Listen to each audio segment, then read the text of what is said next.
Waging war on corruption. It's Alex Jones coming to you live from the front lines of the InfoWar. Roger, I just realized some great irony here, reading Donna Brazil's story in Politico. The headline, as Donna Brazil sells out the DNC and Hillary Clinton as the sacrificial lamb for what appears to be some serious money laundering and some shady campaign financing techniques. The headline is, Inside Hillary Clinton's Secret Takeover of the DNC. I can't believe I didn't realize this when I first read this headline. Secret? Secret? This was not a secret to anyone. The entire dump of WikiLeaks emails showed how Hillary Clinton took over the DNC. InfoWars has been covering Hillary Clinton rigging the DNC primaries since they began. This is how they trick the average audience, Roger. Inside Hillary Clinton's secret takeover. It was a secret, even though InfoWars told you, even though WikiLeaks dropped the emails, even though Project Veritas even exposed the DNC. But it's secret because it wasn't reported on until now, according to Politico. You know, if you look at it, Deborah Wasserman Schultz, the former chairwoman of the Democratic... The disgraced chairwoman. Right, who was forced to step down after WikiLeaks published documents that indicated that they had to change the rules, bend the rules to cheat Bernie Sanders out of the nomination. By the way, do you know how the California Democratic primary came out in 2016? No, you don't. You know why? Because they haven't finished. Yeah. No, they haven't finished counting. They still haven't finished counting. You know why? That's because Bernie Sanders won in a landslide, and we have to repress that. Look, I know Donna Brazil. I kind of like Donna Brazil, in all honesty, on a personal level. Our politics are really quite different. I was introduced to her by the Reverend Al Sharpton, who I also know, and who I also, on a personal level, like, even though our politics are completely opposite. I'm going to buy her book. I think it's going to be very interesting. She clearly is coming out from under the yoke of the Clintons now, and I think there's going to be a lot of truth-telling there about how the DNC was run. But in the case of Wasserman Schultz, a guy jumped in the primary against her 2 years ago, whose name escapes me at the moment, but he got 40+% of the vote just based on her theft of the nomination from Bernie Sanders. He was a Sanders supporter, and he's running again, and now he has not only that issue, but he also has her involvement with the Awan brothers, and the fact that she allowed these two Pakistani hackers, in essence, access to the DNC computers. Now, what's important to understand here... While they were even in Pakistan. And what's important here to understand is that after she was formally informed by the Capitol Hill police that the Awan brothers were under investigation for stealing data and money, she changed their status within the House computer system from consultant to employee so that their access to the U.S. House of Representatives computer would be uninterrupted.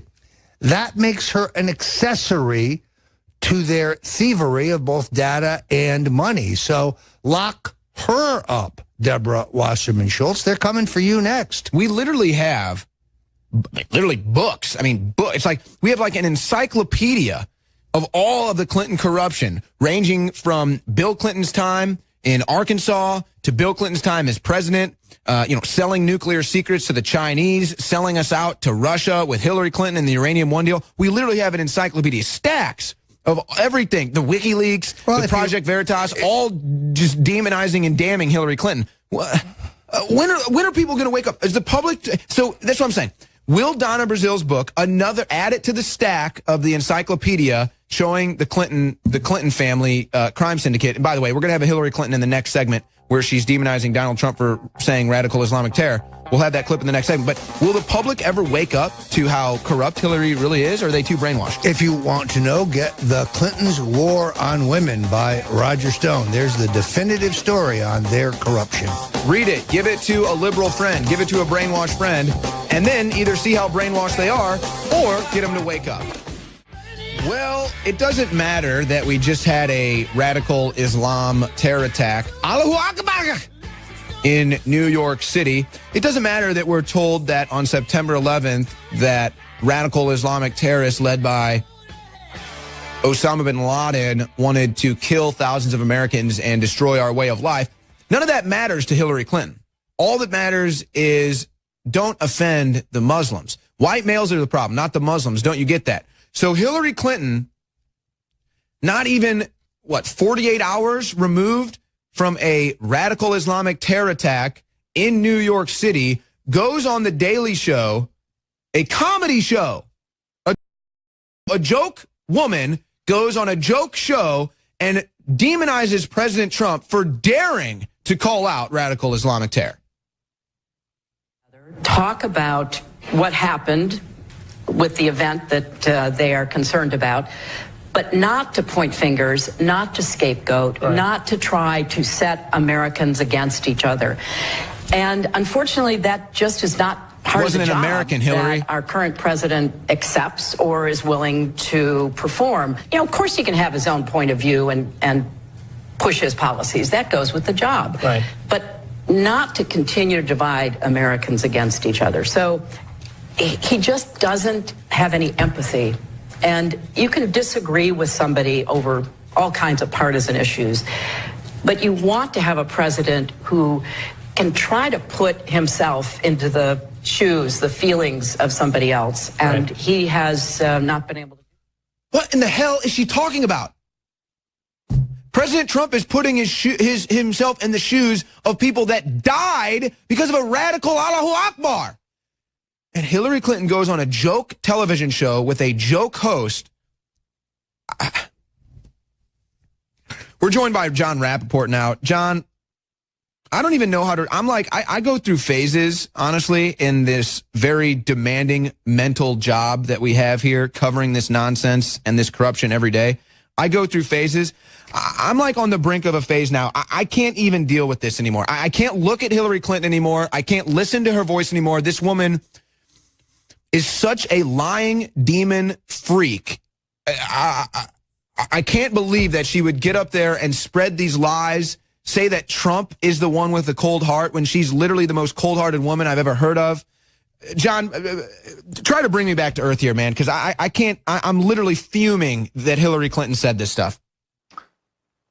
Well, as you know, and as most of our listeners know, this is the tactic of the people who are trying to demolish what is left of the United States.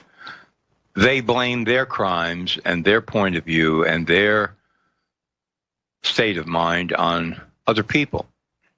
So whatever it is that they're guilty of, they will tell you that somebody else, in this case, their enemies, are guilty of. That's their strategy. It always has been. It's the MSM strategy of news.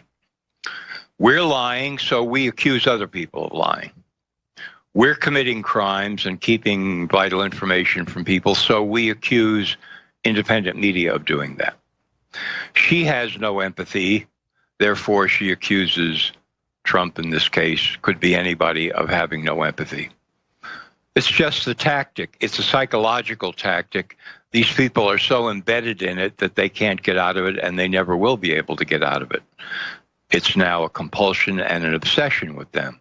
What am I guilty of? Okay, now I've got to find somebody else to blame and say they're the ones who did it. So this goes on and on.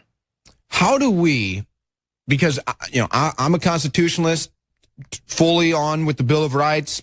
I don't want to stop anyone's free speech. But at the same time, we have a conservative nature that puts protecting our way of life and keeping the ideas that created America going. And you see someone like Hillary Clinton and the host of the fake news program that she was on, literally trying to destroy our country and destroy the very fabric of truth, to literally distort reality. I mean, how do we deal with this? Because I can't stop her right to free speech. I'll tell you what, John, I'll ask the same question I asked of Leanne McAdoo. If Hillary Clinton or people of her ilk that have been breaking the law and lying to Americans for dozens of years, if no one is put behind bars, let's say Trump is in for 8 years. If no one inside Hillary Clinton's ilk that breaks the law, hand over fist, steals money, If no one ends up behind bars, is justice dead in this country? No, because it's already been dead. I mean, you could ask the same question about the CIA.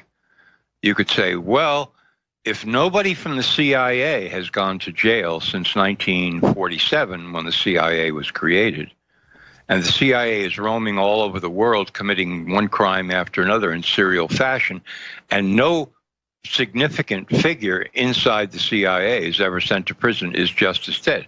Sure. In a sense, it's been dead for a long time. But that doesn't mean that we stop and say there's nothing that can be done. Can we restore it, though? Oh, yeah. We're in this fight, as you well know, and we're scoring victories every day because more and more people are waking up. And the seesaw has been tilting for quite some time now, from major media mind control to independent media.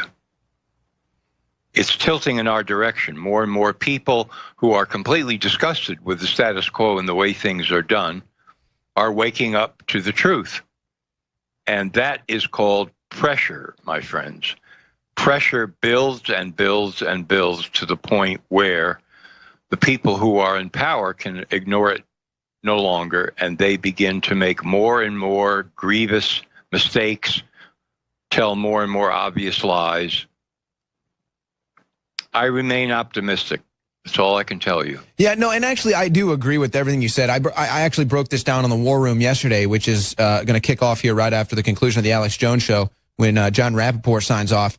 You know, we are in the beginning of the American Renaissance, and at the end of the day, everyone will end up on the Trump movement. I'm just calling it the Trump movement because that is the beachhead, that is the spear that broke the establishment's armor, if you will. And eventually, after, you know, who knows how long it will take. I mean, the original Renaissance, I think they say, took 300 years. So who knows how long it'll take now. I guess it's just that we really care about people too much. I really care about the truth and justice too much that sitting here having to watch Hillary Clinton, a known criminal, go on television and smear Donald Trump for talking about radical Islamic terror that just killed 8 people in New York. It just makes me so sick. It makes my head spin. I understand, believe me. I've been at that crossroad many times over the last 35 years working as a reporter. And what I finally came to decide was you just keep going. Because what is the alternative? You're going to stop? No, we're not going to stop.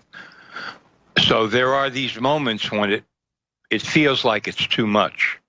You can't get past it, but then the sun rises tomorrow and you are past it, you know, and you're onward, and you have renewed energy because you know that you're on the side of the truth and what's right.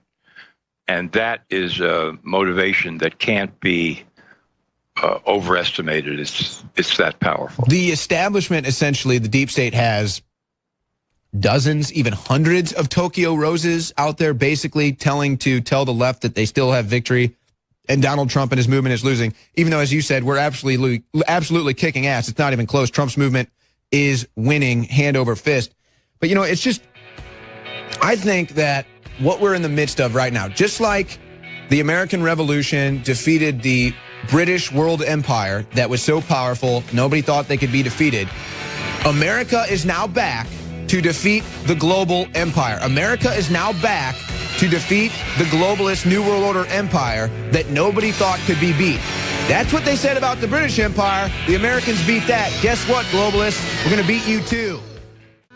John Rappoport here. Hello, everybody. Sitting in for Alex in the 4th hour InfoWars.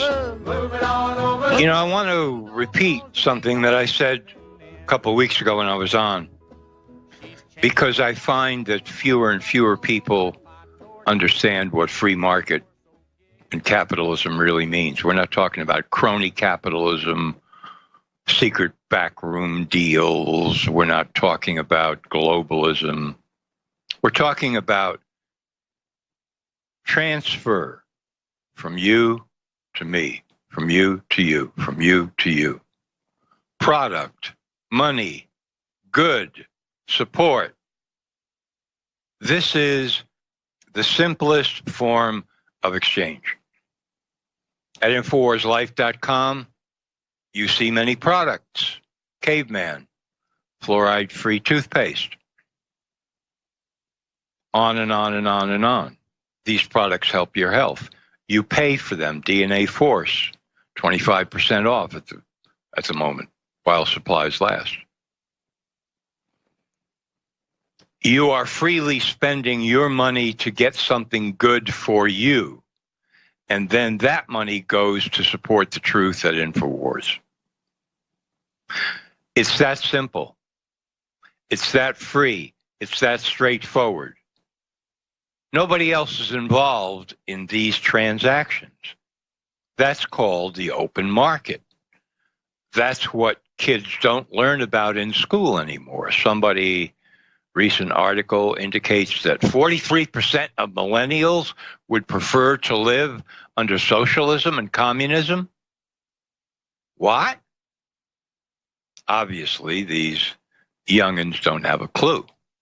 Not a clue as to what would really happen to them. They think it's all mommy and daddy protecting them.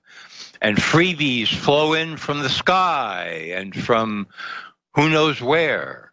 And all is well. All is well. But it's not.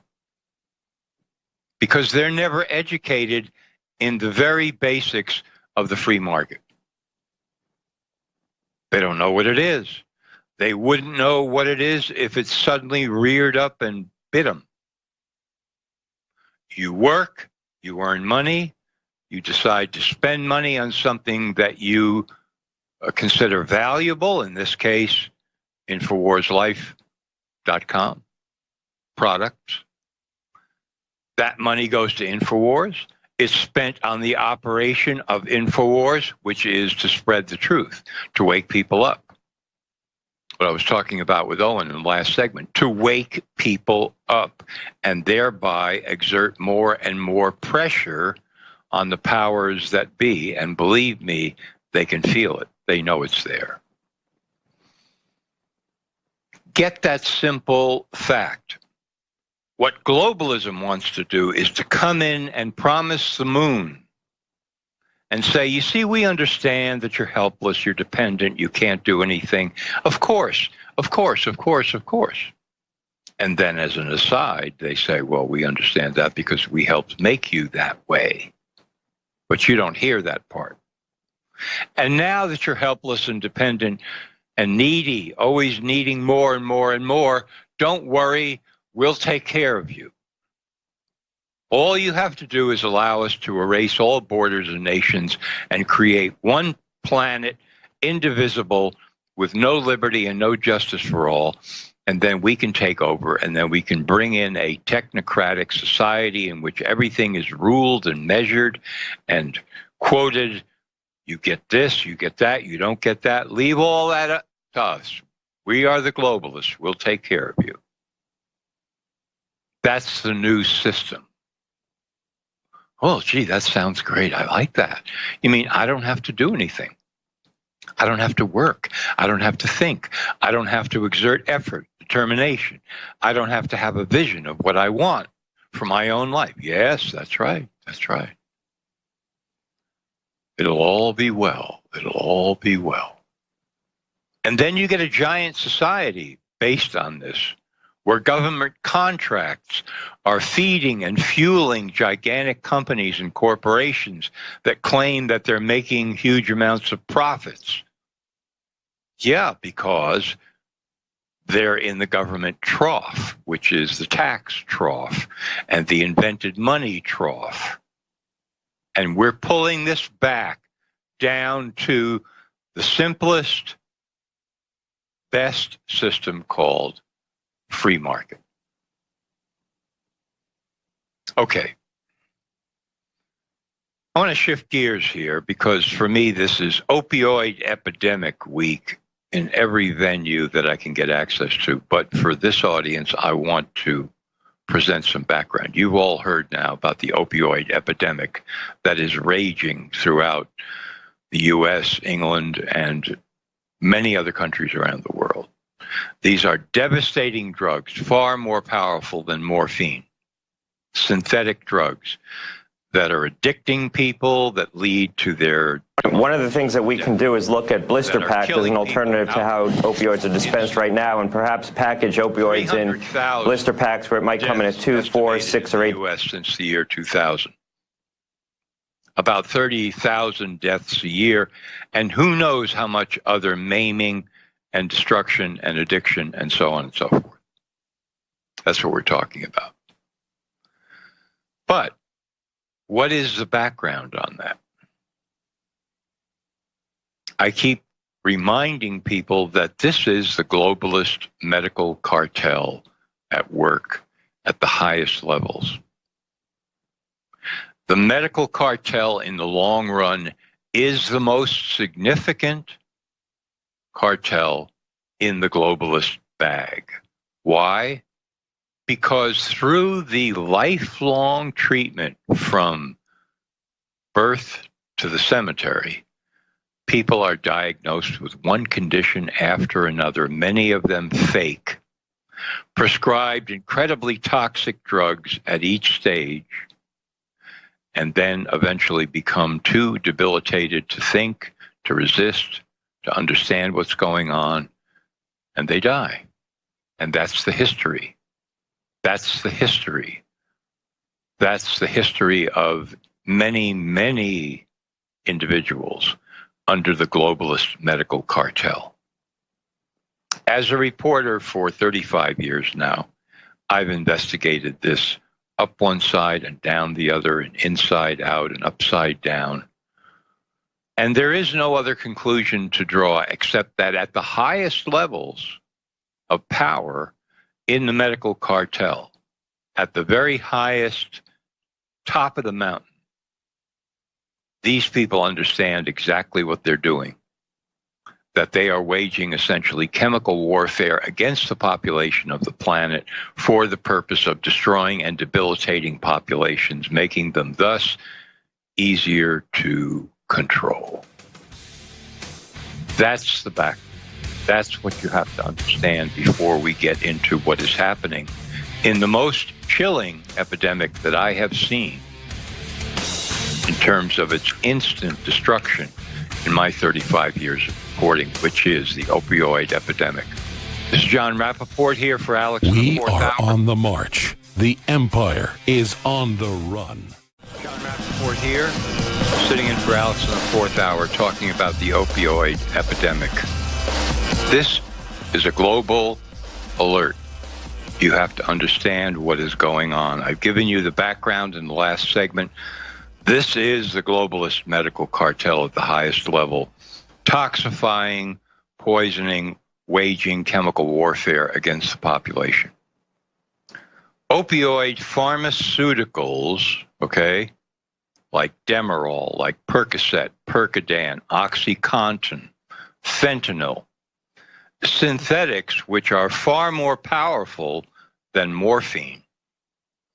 I stopped counting how many of these opioid pharmaceuticals there are when I got to 50. There are probably 100 of them. These pills are reaching addicts all over the world. And I'm not just talking about people who have been living on the streets for a long time. I'm talking about all kinds of people in every segment of the population. And these drugs sedate and sedate and sedate the longer you take them. Respiratory depression, shutting down of systems in the body, death, addiction, destruction, chemical warfare. 300,000 deaths estimated in the U.S. since the year 2000. Roughly 30,000 deaths a year, and it's on the increase. A few significant facts that we have to understand. There are, yes, honest and honorable people working for the DEA, the Drug Enforcement Administration, who are trying to shut down the illegal trafficking of these opioids in America. And they are being hamstrung and straitjacketed, okay? Because in the year 2016, a law was passed that contained essentially a secret section that was voted on unanimously by both houses of Congress and signed by Obama,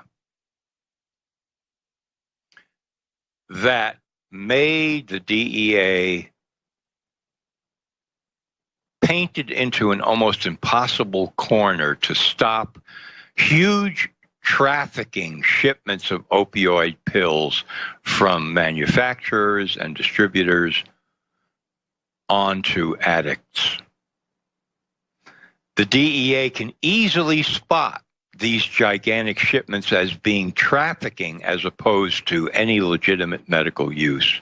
They could freeze these shipments, but now they are literally hamstrung by this law that was passed, by a secret section in that law that must be repealed. The Washington Post, of all people, asked Obama and former Attorney General Loretta Lynch, to comment on this law, and they refused. They refused to say anything. Refused. Declined.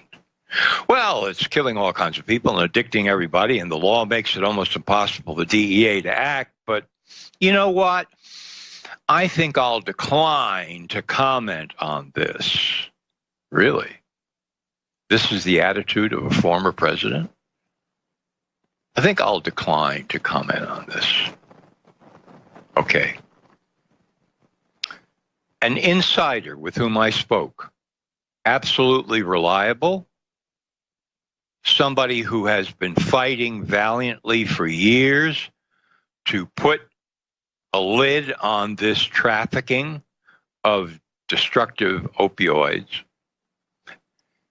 explained in a conversation with me about 3 weeks ago the pipeline, how it works, okay? I'm going to give it to you as quickly as I can. Imagine this, out in the middle of nowhere, in a nowhere area where hardly anybody lives, in a very small town, there is a little pharmacy and a little medical clinic. And in that medical clinic, there are 1 or 2 doctors who are writing 50 to 100 prescriptions a day for various opioid drugs. Every month, like clockwork, people are flying in from all over the country to this nowhere little place in a nowhere town out in Nowheresville to buy prescriptions and get them filled and fly home and start to sell these to street dealers who sell them to addicts at every level of society. A little pain clinic or a little pharmacy could have on hand at any one time 1 million opioid pills, 1 million, which they could sell in the course of a year. And there are many of these little operations all over the country. Where do these millions of opioid pills come from? They come from distributors. What is a distributor? It is a legitimate company that is in the business of wholesaling medicines, medical drugs of all kinds, to pharmacies. But in this case, the distributors are aware that they are also drug traffickers. And where are the distributors getting their millions of opioid pills from? The pharmaceutical manufacturers, who are also aware that they are engaging in drug trafficking. That's pipeline number 1. There's another one, too, which I have time to get to, I will. But I want you to understand how this works. Purdue Pharmaceuticals and INSYS, INSYS Pharmaceuticals, have now come under the scope of law enforcement in America. Purdue, which made about $35 billion on OxyContin, an opioid, ended up being fined, wait for it, $600 million, and several executives prosecuted criminally ended up with a sentence of 400 hours of community service. That was Purdue Pharmaceuticals under the Sackler family. Now John Kapoor, Kapoor, has been arrested. He is the founder of Insys Pharmaceuticals for also bribery and fraud. What these major pharmaceutical companies do, among other things, in their racketeering activities, is bribe and pay doctors and so forth to say, and researchers to say, these drugs are not all that harmful. They can be used long term for many different conditions, even conditions that are not approved, et cetera, et cetera, et cetera. This is criminal fraud. This is chemical warfare being justified against the population.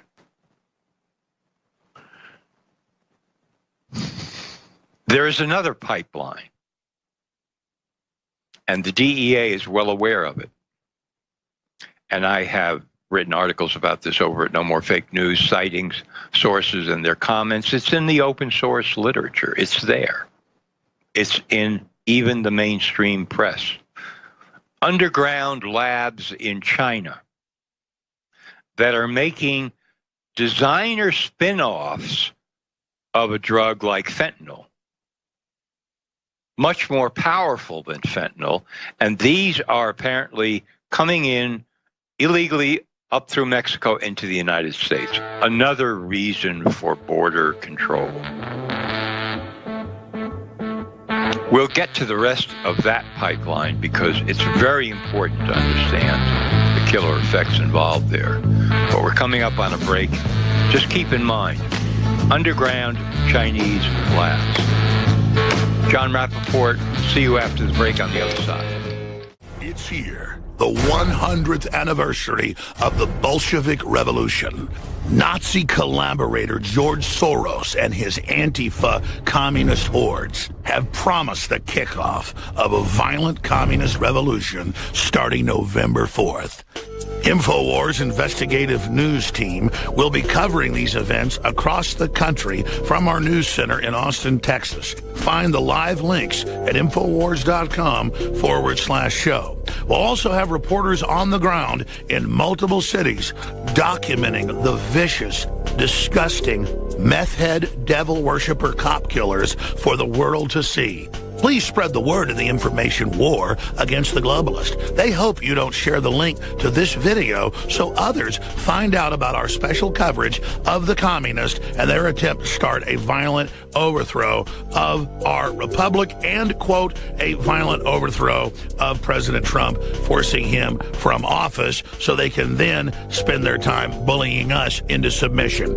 I predict they're going to be violent in some areas, but overall, these cowards are going to be outnumbered in many areas and are outnumbered intellectually already. This event will overall be a dud.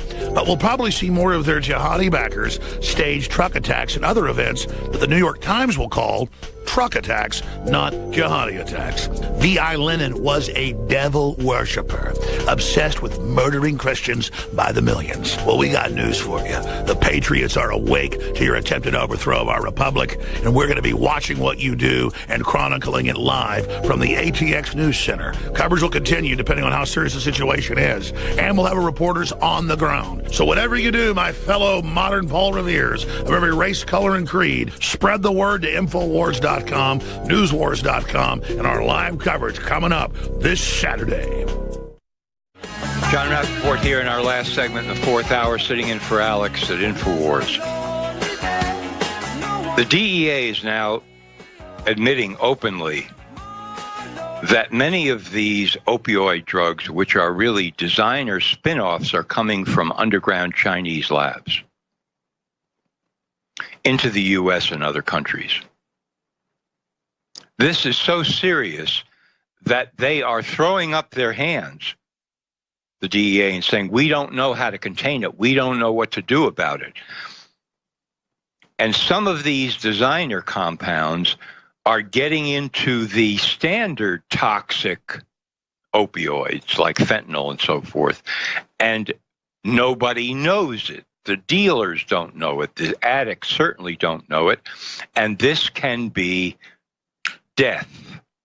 Not long-term addiction, but short-term death because the drugs are so powerful.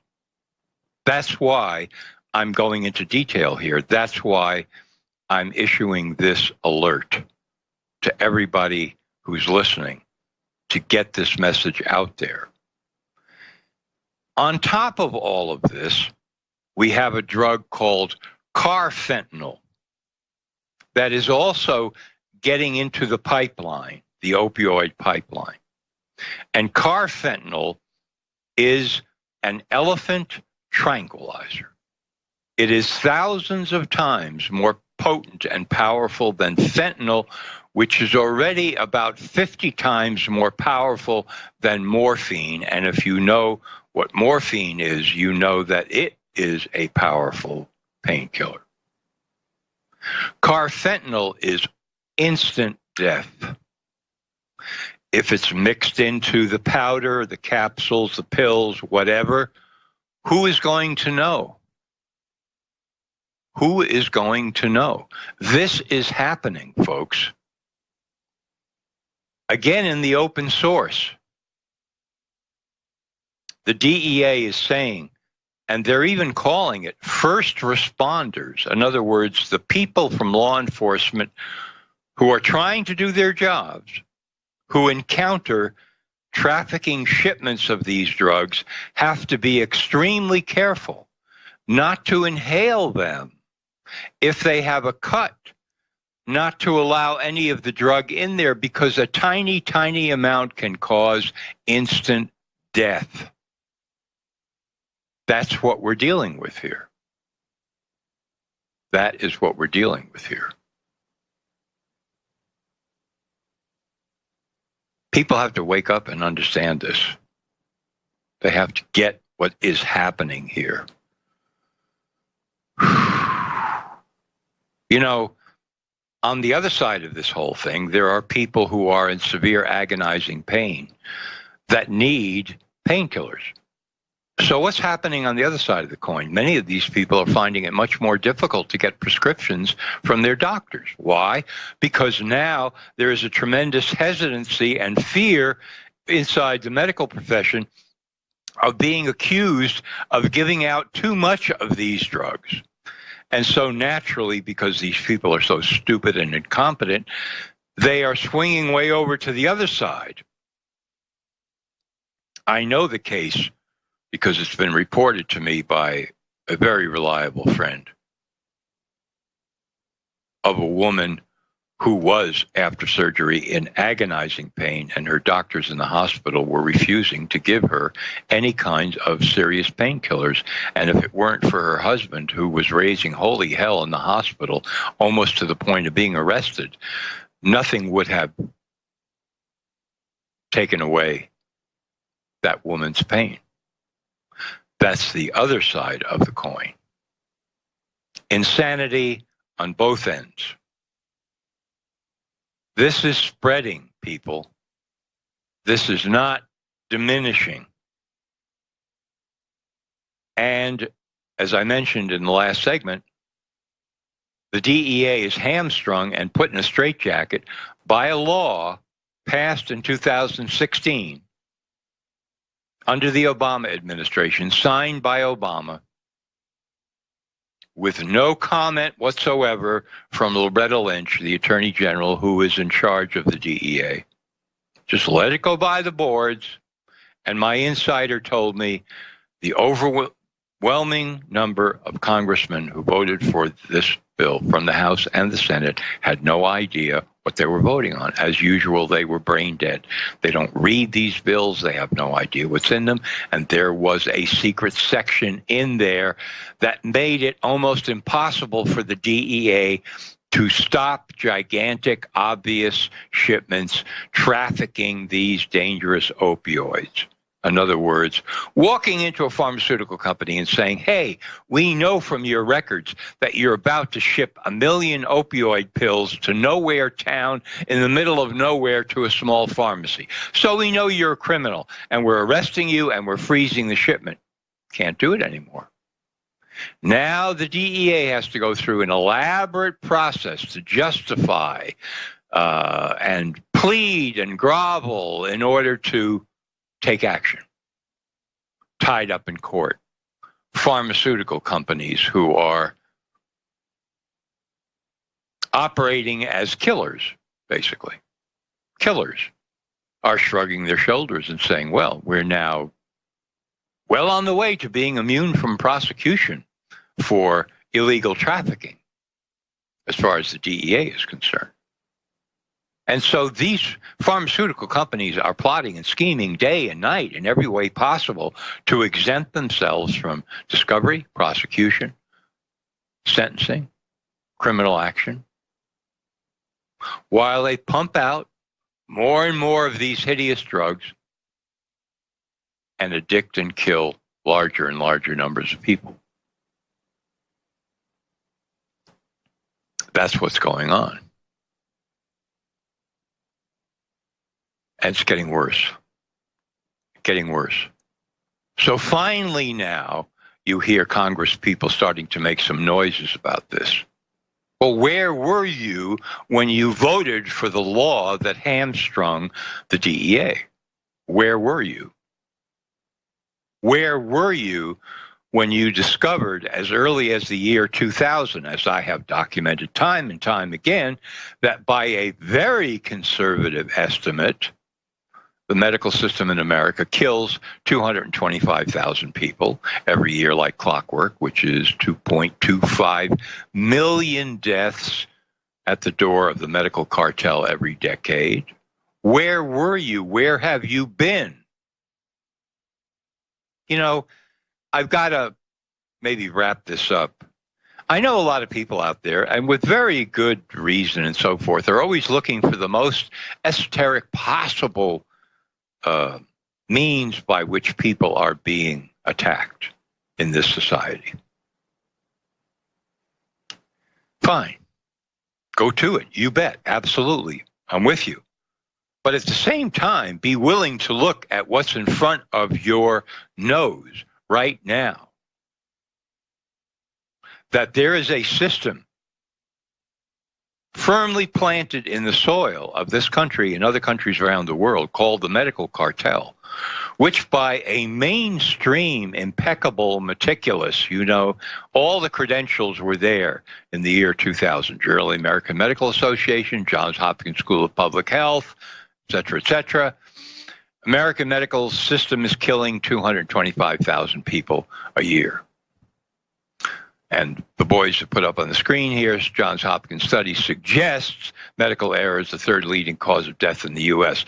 That comes 16 years later after Dr. Barbara Starfield established that medical destruction is at least the third leading cause of death in the U.S. What would you say if one of these esoteric things you could actually say, look here in the Journal of the American Medical Association, if you want to know what the killer effects are, 225,000 deaths a year, 2.25 million people in America are being killed every decade by the medical system. And the FDA is aware of it, Congress is aware of it, the pharmaceutical manufacturers who are doing it are aware of it. The American Medical Association is aware of it, has been aware of it for a long time. What do you call people who know for a long, long time what their own actions are causing and do nothing about it? Killers is what you call them. Murderers is what you call them. Because that's what they are. And that is the most powerful arm of globalism in the long term, the medical cartel. Thanks for listening. This is John Rappoport. See you soon on InfoWars.